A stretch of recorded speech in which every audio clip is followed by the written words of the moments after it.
प्रिय दर्शकों, नमस्कार। आज मैं आपको ज्योतिष के कुछ अकाट्य सूत्र बताने वाला हूँ।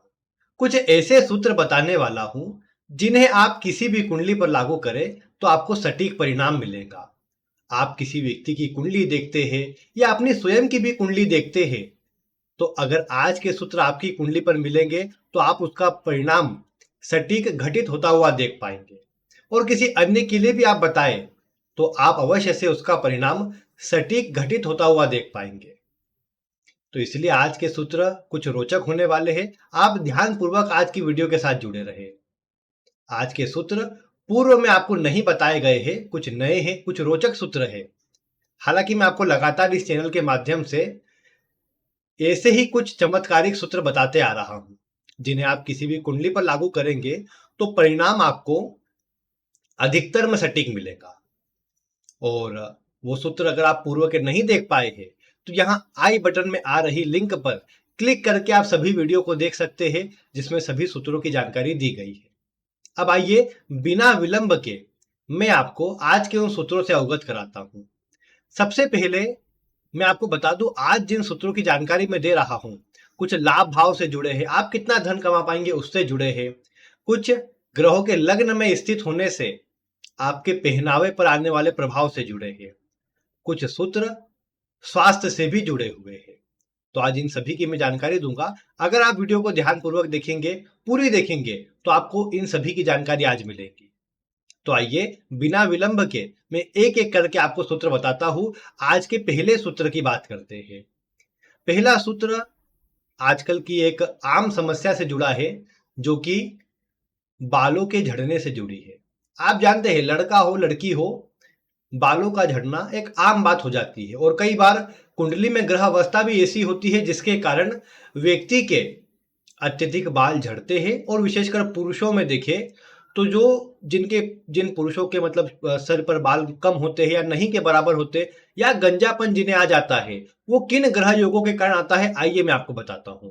देखिए, जन्म कुंडली में देखा जाए तो शनि और गुरु दो ऐसे ग्रह है जो सिर पर बाल की स्थिति को मजबूत करते हैं। यानी अगर इन दोनों की स्थिति कुंडली में बलवान है तो ऐसे व्यक्ति के बाल अच्छे होते हैं, घने होते हैं, और जितनी अच्छी इनकी स्थिति होंगी उसके अनुरूप प्रभाव अच्छा देखने को मिलेगा।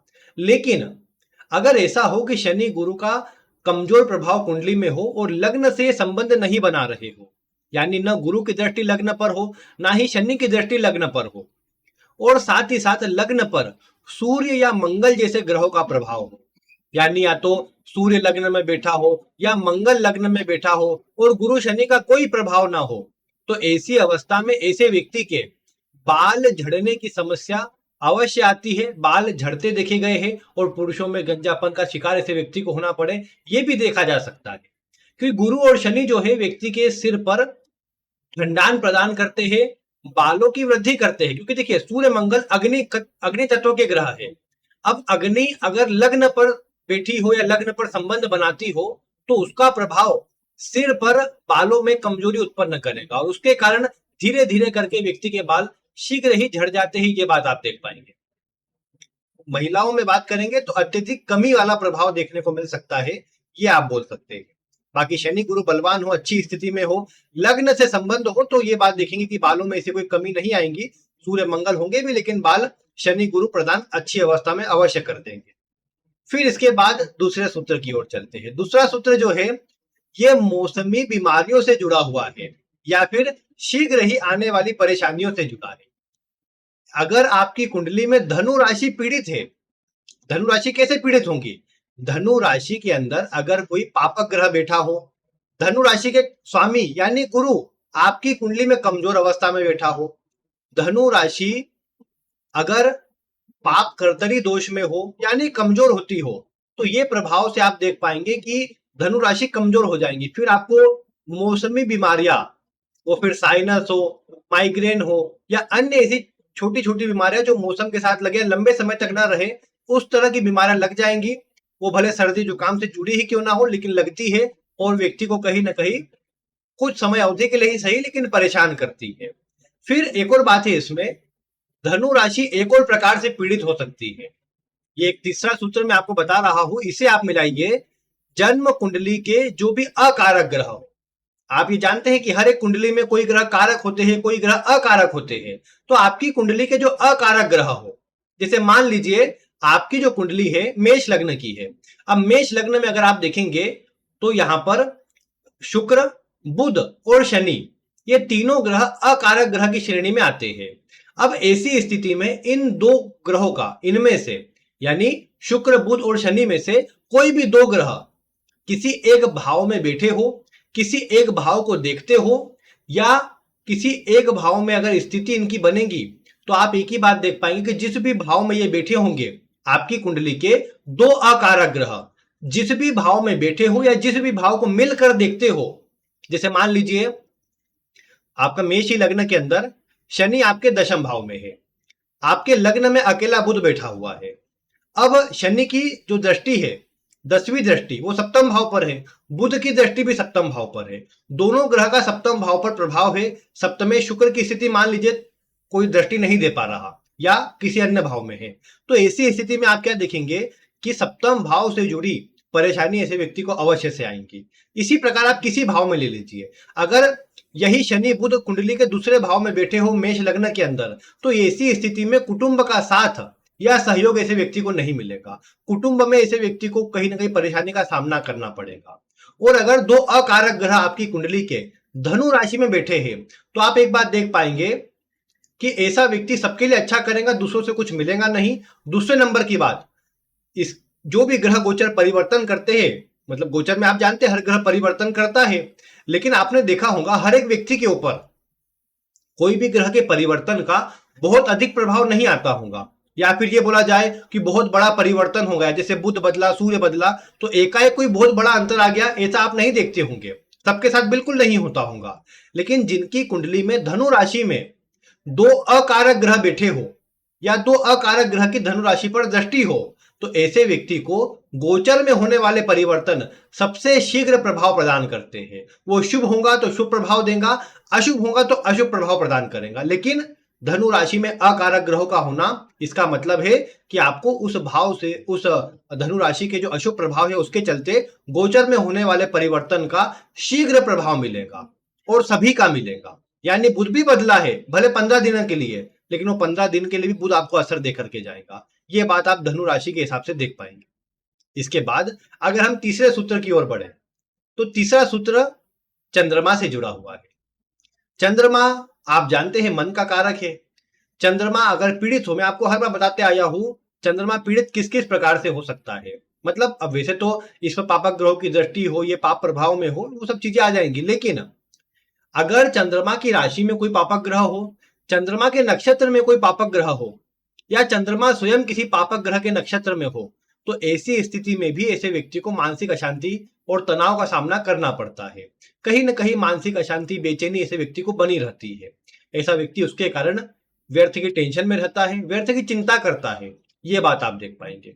वैसे तो कुंडली के त्रिक भावों में भी चंद्रमा को दोष युक्त नहीं माना गया, लेकिन यह बात तय है कि त्रिक भावों में पीड़ित होता चंद्रमा व्यक्ति को मानसिक रोग प्रदान करता है, चिंता प्रदान करता है, और ऐसा व्यक्ति व्यर्थ की कल्पनाओं को करता है, जिसके कारण बहुत अधिक मानसिक तनाव का ऐसा व्यक्ति शिकार हो जाता है। और ऊपर से अगर चंद्रमा राहु के साथ में हो, शनि के साथ में हो, और अगर कमजोर होता हो, पीड़ित होता हो, ऐसी स्थिति में आप देखेंगे ऐसा व्यक्ति जल्दी ही केवल नकारात्मक बातें सोचेगा और नकारात्मक स्वयं भी सोचेगा, अन्य को भी कर देगा। उसके कारण भी ऐसे व्यक्ति के काम जल्दी नहीं बन पाएंगे। ये बात आप देख पाएंगे। तो ऐसे चंद्रमा के लिए आपको एक काम करना चाहिए। इस तरह के चंद्रमा का शुभ प्रभाव लेने के लिए अगर आपको मानसिक अशांति रहती हो, चिंता रहती हो, तो आप एक काम ये किया करें कि आप शिव जी को दूध से अभिषेक किया करें। वो तो आपके लिए अच्छा है ही, लेकिन उसके साथ में आपको एक काम करना चाहिए कि आपको प्रतिदिन सुबह के समय पर, यानी एक काम ये करें, रात के समय पर आप दूध में थोड़े चावल भिगो कर रख दें, और सुबह के समय पर उसी चावल में थोड़ी शक्कर मिलाकर आप पक्षियों को डाल सकते हैं। या शक्कर आप रात को मिलाकर रख दे, सुबह फिर वो जो चावल बन जाए, उस चावल को आप ऐसे स्थान पर डाल दें जहां पर पक्षी उसे खा ले। ऐसा अगर आप करेंगे तो आपको बहुत अच्छा परिणाम मिलेगा। ऐसा कम से कम 41 दिन करें, चंद्रमा से जुड़ी सभी समस्याएं आपकी दूर हो जाएगी।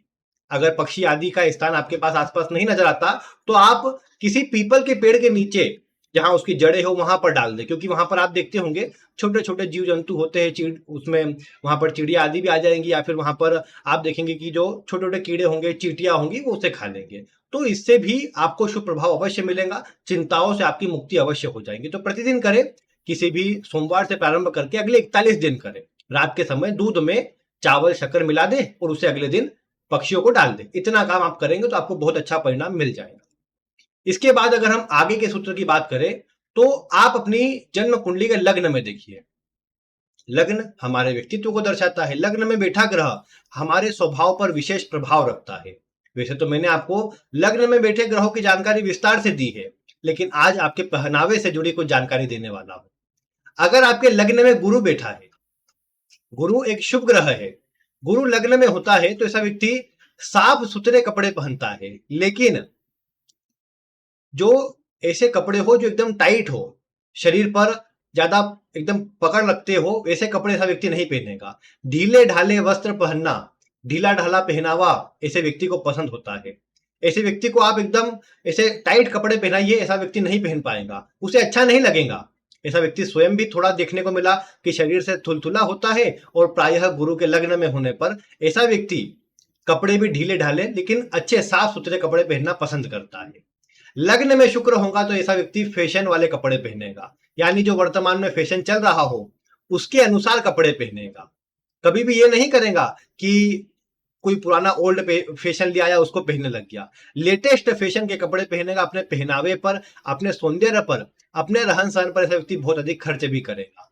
और फिर वो पहनावे में अगर एकदम टाइट कपड़े हो जो उसको उसके मन के मुताबिक ना हो, लेकिन उसके बाद भी केवल दिखाने के लिए, ऐसा व्यक्ति पहनेगा जरूर। तो ये कब होगा? जब लग्न में शुक्र होगा। अगर सिंगल सिंगल ग्रह है तो प्रभाव मैं बता रहा हूं, अब कोई ग्रह के साथ युति हो जाएंगे तो परिणाम बदल भी सकता है, लेकिन शुक्र लग्न में हो तो ये देखने को मिलेगा कि व्यक्ति फैशन वाले कपड़े पहनेगा, जो नए कपड़े से थोड़ा दूसरों को कहीं ना कहीं दिखावटी चीजें ऐसे व्यक्ति के अंदर होती है, तो दूसरे देखकर उससे कहीं ना कहीं उसकी ओर आकर्षित हो, इस तरह के कोई कपड़े पहनना ऐसा व्यक्ति का शौक होगा जब लग्न में शुक्र हो तो। इसके अलावा आप देख पाएंगे कि लग्न में अगर शनि हो या फिर राहु हो, शनि राहु लग्न में होते हैं तो ऐसे व्यक्ति को अन्य कोई बोलता है कि ये क्या कपड़े पहन रखे, कोई अच्छे कपड़े पहन लो, यानी ऐसे व्यक्ति स्वयं के ऊपर इतना ध्यान नहीं देते। अगर इनकी स्थिति और कमजोर हो, किसी अच्छी राशि आदि में नहीं हो, तो ये 100% देखने को मिलेगा। शुक्र भी अगर कमजोर हो जाए तो निश्चित ही यही देखने को मिलेगा कि ऐसा व्यक्ति फिर स्वयं क्या पहन रखा है उतना ध्यान नहीं देगा, जो भी मिला वो पहन करके बोले बट ठीक है मैं तो इसी में रहता हूं, यानी इतना दिखावा करना उसे पसंद नहीं होगा। बस अपने सीधे सिंपल पहनावे में रहेगा, गंदे तो गंदे ही कपड़े वो पहन लेगा। ये शनि के प्रभाव से हो सकता है, राहु के प्रभाव से हो सकता है, या फिर ऐसे पुराने कपड़े जो मतलब इतने साफ सुथरे नहीं हो, गंदे हो, उस तरह के कपड़े पहन लेता है ऐसा व्यक्ति जिसके लग्न में शनि राहु का प्रभाव होता है। एक भी हो सकता है, दोनों भी साथ में हो सकते हैं। इसके अलावा आप देखिए, अगर आपके चतुर्थ भाव में या दशम भाव में मंगल बैठा हो, विशेषकर दशम में प्रभाव अधिक देखने को मिला है वाला, लेकिन फिर भी दशम भाव में अगर मंगल बैठा हुआ हो तो ऐसा व्यक्ति अपने कार्य क्षेत्र में तो जो उसके कपड़े हैं डेली, या उसके वहां पर अगर समझिए कोई ड्रेस कोड है तो वो उस हिसाब से पहन लेगा, लेकिन जैसे ही शाम को घर पर आएगा, अपना काम वगैरह करके घर पे आएगा, तो वो कोई ऐसे दिखावटी वाले कपड़े पहनेगा नहीं। बल्कि कई बार तो ये देखने को मिला कि ऊपर केवल एक पुरुष ने एक बनियान पहन ली और बस पूरा उनने मतलब रात निकाल दी, मतलब आप ये देख पाएंगे। यानी ज्यादा कपड़े पहनने का शौक नहीं होता रात के समय पर, जब जिसके व्यक्ति के चतुर्थ या दशम भाव में मंगल होता है। यानी ऐसे व्यक्ति को अधिक दिखावा करना पसंद नहीं होता, और रात के समय तो बिल्कुल ऐसा व्यक्ति पहनता नहीं है। अपने कार्य क्षेत्र पर तो अच्छे से अच्छे कपड़े पहन के जाएगा, या वहां का जो भी ड्रेस कोड होगा उसका पालन करेगा, उसे पहन कर जाएगा, लेकिन शाम के समय पर ढीले ढाले और सीधे सिंपल कपड़े पहनना ऐसे व्यक्ति का स्वभाव होता है। ये आप मिला सकते हैं, जिनकी कुंडली में है वो तो मिला ही सकते हैं। चतुर्थ के मंगल की बात आई है तो एक बात और बता दो आपको चतुर्थ के मंगल की। चतुर्थ भाव में मंगल हो तो वैसे तो मैंने आपको इसके बारे में विस्तार से बताया है कि इसे दोस्त मित्र आदि का सहयोग नहीं मिलता, अन्य से परेशानी मिलती है, अन्य के लिए कर्ता बहुत दयावान होता है, मेहनती होता है। लेकिन आज एक और सूत्र बताता हूं। चतुर्थ भाव में मंगल हो तो ऐसा व्यक्ति जहां भी जाएगा सभी को प्रसन्न कर देगा, सभी में नया जोश भर देगा। यानी ऐसा व्यक्ति, ये मैं बोल सकता हूं कि मुर्दे में भी जान भर दे। कोई व्यक्ति अपने आप से हार गया हो कि अब तो मेरा कुछ नहीं हो सकता, वो एक बार चतुर्थ के मंगल वाले व्यक्ति से मिल ले, बस फिर आप समझिए वो व्यक्ति भी पूरे जोश से भर जाएगा, उसे लगेगा मैं कुछ कर सकता हूँ। ये प्रभाव होता है चतुर्थ के मंगल का। व्यक्ति ऊर्जावान होता है और कहीं ना कहीं कुछ बड़ा करने का सामर्थ्य भी रखता है।